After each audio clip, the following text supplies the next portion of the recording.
బాగుంది. ఘాటితో గట్టి హిట్ కొట్టింది. ఆడపిల్ల పులి కాదు బెబ్బులిలాగా మారితే ఏ రేంజ్ లో ఉంటుందని చూపించిన. వన్ మన్ ఆర్మీ అంటారు. వన్ మన్ ఆర్మీలు కాదండి, వన్ ఉమెన్ ఆర్మీ. ఇది నేను ఖచ్చితంగా చెప్పేదంటే కృషి హిట్ కాదు, అనసూయ హిట్ అని చెప్పగలదు, అనుష్క హిట్ అని చెప్తా ఖచ్చితంగా. బాహుబలి తర్వాత ఒక ఆడపులి ఇంత లేట్ గా రావడానికి కారణం ఏంది, వస్తే ఏ రేంజ్ లో హిట్ కొట్టగలదో ఈ సినిమాతో నిరూపించింది. వండర్ఫుల్ సిచ్యువేషన్ సాంగ్స్ అండి.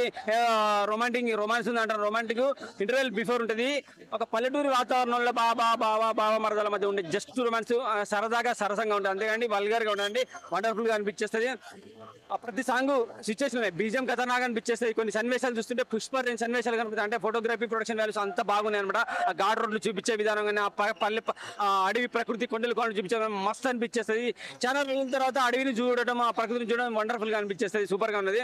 ఇక జగపతి బాబు ఆయన క్యారెక్టర్ ఒక రేంజ్ వేరు. నిజంగా మంచి క్యారెక్టర్ దొరికిందని చెప్తాను. అలాగే ఒక విలన్ ఒక క్యారెక్టర్ రీసెంట్ గా చిన్న సినిమాలో హీరో కూడా చేశాడు. ఆయన క్యారెక్టర్ చూస్తే నిజంగా కోపం వచ్చేస్తుంది. ఇటువంటి చిన్న క్యారెక్టర్ ఇంత హైప్ ఇచ్చే క్యారెక్టర్ ఎందుకు ఇచ్చారు, ఇంత విలన్ ఎందుకు చూపించారు అనుకుంటాము. వండర్ఫుల్ గా చూస్తే కొట్టాలనే ఫీలింగ్ కలుగుతుంది. ఎందుకంటే అనుష్కకు స్వీటీకి పోటీగా ఒకటి రావడం ఏంటి బచ్చగాడు అనే ఫీలింగ్ కలుగుతుంది. వండర్ఫుల్ మూవీ, ఘాటితో గట్టి హిట్ కొట్టిందని నేను అయితే 100% చెప్పగలుగుతాను. Thank you very much. Shooting అది కొంచెం టఫ్ పార్ట్. అంటే it was very strenuous job. అక్కడికి వెళ్ళి 40 days వరకు ఒరిస్సాలోనే ఉండి, అండ్ స్టార్స్ అందరూ కూడా వచ్చి అక్కడే ఉండి షూటింగ్ చేశారు. And ma'am and especially Sweety ma'am, most of the stunts తను చేస్తున్నప్పుడు కూడా it was a very on the ground scene. తను అంటే ఎలా చెప్పాలి అంటే especially for the weathers and everything over there, Odisha terrains కి వాటికి కూడా అందరూ అక్కడికే వచ్చి ఇంత అంటే ఎస్పెషలీ క్లైమాక్స్ కానీ కొన్ని సెటప్స్ కానీ చాలా హ్యూజ్ సెటప్స్.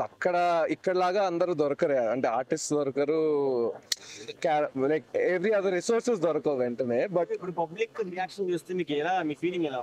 అది తెలియదు అండి. సినిమా డెలివర్ చేసేసాం, మా పని అయిపోయింది. At the end of the day what people ఏమనుకుంటే అది సూపర్ అండి. Obviously ma'am too pure gold of a heart. And ఎలా లైక్ మీరు అందరూ ఇన్నదానికంటే గొప్పగానే ఉంటారు. మీరైతే ఏమైతే విన్నారో మ్యామ్ గురించి వాటికంటే గొప్పగానే ఉంటారు. సినిమా నిన్న ముందు రిలీజ్ రోజు కూడా అందరికి ఫోన్ చేశారు. అంటే మాకెవరికి ఫోన్ మేము ఇప్పటికే చాలా సార్లు చూసేస్తున్నాం. సో మేము ఎంజాయ్ చేస్తూనే already especially theatre response enjoy చేద్దామని వచ్చాము. చూడాలి అంటే వేరే థియేటర్స్ లో చూసి ఎంజాయ్ చేయాలి. ఇంకొకటి విజువల్ చాలా బాగుంది. కొండలో అంత ఎక్కడ ఇంపార్టెంట్, ఎందుకంటే చాలా ఎమోషన్స్ కానీ లేదంటే యాక్షన్ బాక్స్ ఉన్నాయి కానీ బీజిఎం అయితే సరిగ్గా కంప్లీట్ గా కూర్చొని అయితే లేదు. ఎక్కడ కూడా ఒక కంటిన్యూస్ గా ఒక 10 minutes ఎక్కడ గ్రిప్పింగ్ గా చూపించలేదు. దాని వరకు అయితే కంప్లీట్ గా ఫెయిల్ అయ్యారు.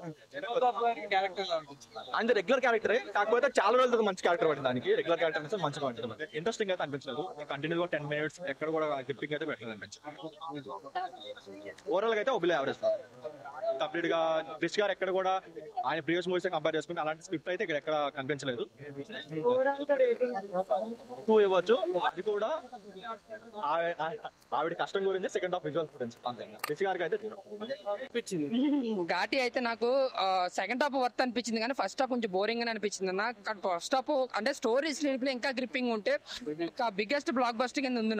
నిజంగా అంటే చాలా సెకండ్ హాఫ్ అంటే సెకండ్ హాఫ్ ఏంటంటే ఎలివేషన్ ఫైట్స్ వర్తలేదు. అదే డీల్ చేసిన విధానం స్టోరీ మీద స్క్రీన్ ప్లే మీద పెడితే అంటే ఒక మెసేజ్, అంటే ఇప్పుడున్న సొసైటీకి డ్రగ్స్ కి ఎలాగే రిట్ అవుతున్నారు, గంజాకి ఎలా రిట్ అవుతున్నాడు, అది ఇప్పుడున్న సొసైటీని ఆపాలి అన్న దానికి ఒక మెసేజ్ ఇవ్వడానికి ప్రయత్నించారంతే. బట్ ఏంటంటే కొంచెం క్రిష్ గా టేకింగ్ బాగుంది, కానీ స్టోరీ అనే స్క్రీన్ ప్లే మనకు తెలిసిపోతుంటది. అనుష్క అయితే ఒక మాస్ హీరోని చూపించండి, అంటే అక్కడ ఉన్నది అనుష్క కాదు, ఒక మాస్ హీరో ఉన్నంత ఫీల్ అయితే మనకు తెప్పిస్తుంది. ఆవిడ సెకండ్ హాఫ్ ప్రతి సీన్ లోనూ కూడా 10 నిమిషాలకు ఎలివేషన్ ఉంటుంది, ఒక 2 నిమిషాలకు ఒక ఫైట్ ఉంటుంది. ఫైట్స్ అండ్ ఎలివేషన్ అయితే చాలా బాగా ఎంజాయ్ చేస్తారు. దాని తోడు బ్యాక్గ్రౌండ్ కూడా అంతే బాగుంటుంది, మంచి గూస్ బంప్స్ ఇస్తుంది అన్నమాట. బ్యాక్గ్రౌండ్ స్కోర్ చాలా బాగా అనిపించింది. బట్ క్లైమాక్స్ లో ఒక సీన్ లో అయితే మాత్రం కాతిరమ్మ కాల్ వచ్చింది అంటారన్నమాట. థియేటర్ ఎవడైనా అనవలసింది అంటే ఆ సెటప్ కూడా వాళ్ళు డిజైన్ చేశారు. చిన్న 2 సెకండ్లు ఉంటది అలాగా కత్తిలెట్టిది. చాలా అంటే చాలా బాగా అనిపించింది నాకైతే. బట్ ఏంటంటే నాకు నెక్స్ట్ ఏం జరుగుతుందో తెలిసిపోద్ది ఎక్స్పెక్ట్ చేయని విధంగా ఉంది కాబట్టి కొంచెం దానికి ఇంట్రెస్ట్ తగ్గిపోయి కొంచెం మాస సీన్స్ లోనే ఆ ఫైట్స్ లోనే కొంచెం ఎంజాయ్ చేసాం అన్నమాట. దాని వల్ల మనం యావరేజ్ మూవీగా చెప్పుకోవచ్చు అనమాట. బట్ క్రిష్ గారు అయితే మాత్రం అనుష్క ప్రత్యేకించి అనుష్కని డీల్ చేసిన విధానం అయితే చాలా బాగుంది. ఆ లుక్ కొంచెం చాలా బాగా అనిపించింది. అంటే గ్రాఫిక్స్ పరంగా చెప్పాలంటే రియల్ లొకేషన్ లో అనిపించింది. అంటే విజువల్ లేదంటే మనకు తెలియదు కానీ ఆ ఘాటీలో లొకేషన్స్ కానీ ఆ ఘాటీలో చూపించిన సన్నివేశాలు కానీ అన్ని కూడా రియాలిటీగా అనిపించింది. బట్ విజువల్ ఎఫెక్ట్స్ లేదా రియల్ గా తీసారా అది మనకు కనిపెట్టలేదు. అంత బాగుంది విజువల్ ఎఫెక్ట్స్ కోసం మాట్లాడుకుంటే. బట్ సినిమాలో ఏంటంటే సెకండ్ హాఫ్ అంతా అనుష్కనే, ఇంకా వన్ మ్యాన్ షో అనుకోవచ్చు. అనుష్క తప్ప మనకి వేరే ఆలోచన కానీ ఏముండదు. ముఖ్యంగా కృష్ణ చైతన్యరావు విలన్ రోల్ లో మాత్రం ఎరగదీసాడని చెప్పాలి. చాలా బాగా యాక్ట్ చేసి నిజంగా మనోడిని ఈ విధంగా నేను ఎక్స్పెక్ట్ చేయలేదన్నమాట. చాలా అంటే అతను తీసుకుని ఇంకెవరైనా ఆ రోల్ అంత బాగా యాక్ట్ చేయరేమో అన్న విధంగా మనకు అనిపించింది madam. But Chaitanya Rao Anushka second half మాత్రం ఎరగదీశారు. రేటింగ్ వరకు చూసుకుంటే 2.75.